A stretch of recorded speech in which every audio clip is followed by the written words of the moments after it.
gathering. We live in times of great consequence and therefore of great opportunity.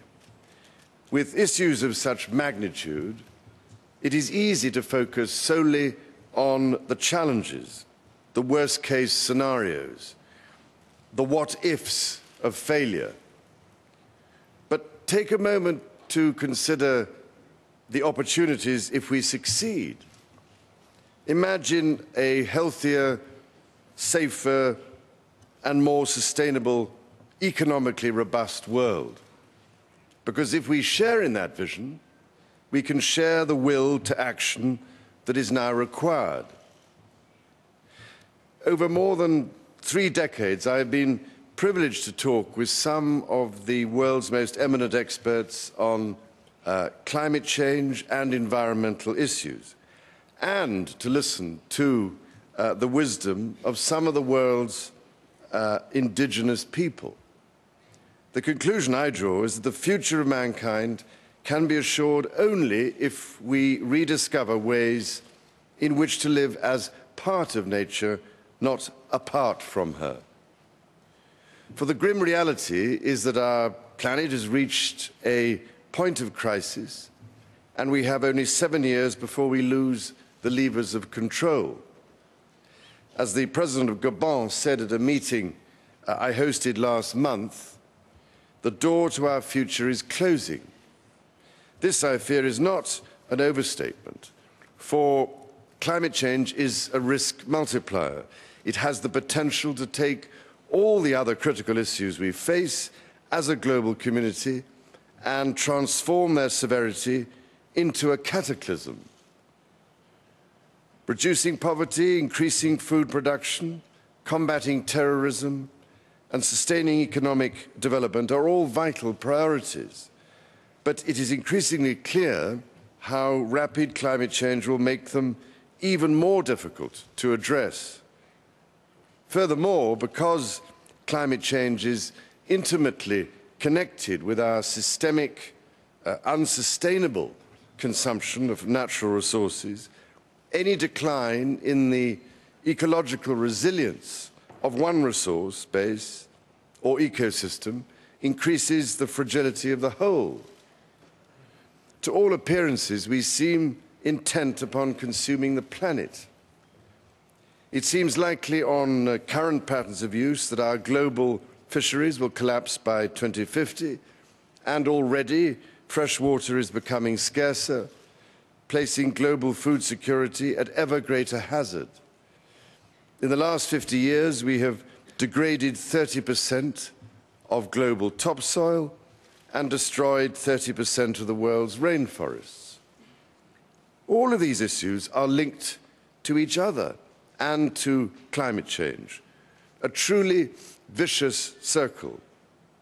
And the climate crisis is the mirror in which we see reflected the combined ecological impact of our industrialized age. However, it is these links, together with our common humanity and the unprecedented connections of today's global community, which might perhaps provide us with a solution. Moreover, in our increasingly precarious situation, on a small, unique and precious planet, this is not a problem resolvable in terms of them and us. For, ladies and gentlemen, when it comes to the air we breathe and the water we drink, there are no national boundaries. We all depend on each other and, crucially, on each other's actions for our weather, our food, our water and our energy. These are the tectonic plates on which the peace and stability of the international community rest. The inescapable conclusion, therefore, is that a partial solution to climate change is no solution at all. It must be inclusive and it must be a comprehensive approach, one that strengthens the resilience of our ecosystems.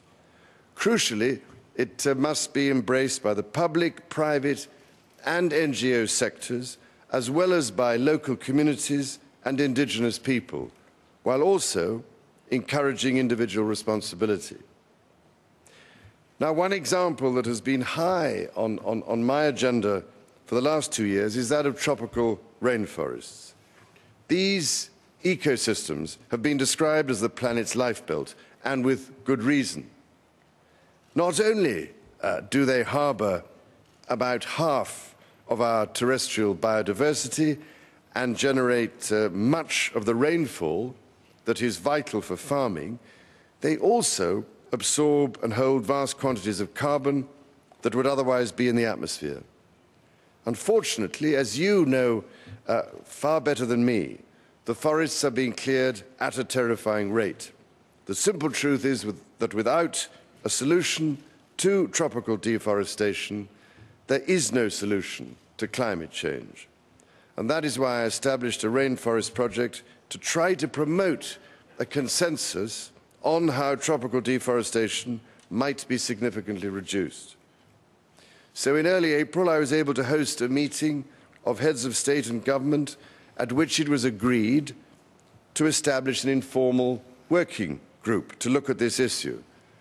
As it turns out, it seems that the quickest and most cost-effective way to buy time in the battle against catastrophic climate change is to find a way to make the trees worth more alive than dead. The project has been exploring the drivers of deforestation and how innovative financing mechanisms could provide rainforest nations with financial rewards for positive performance. One example of such a performance-based approach is the recent most encouraging agreement between Guyana and Norway. The project is also working with the World Bank on an emergency package to stimulate private sector finance for rainforest nations.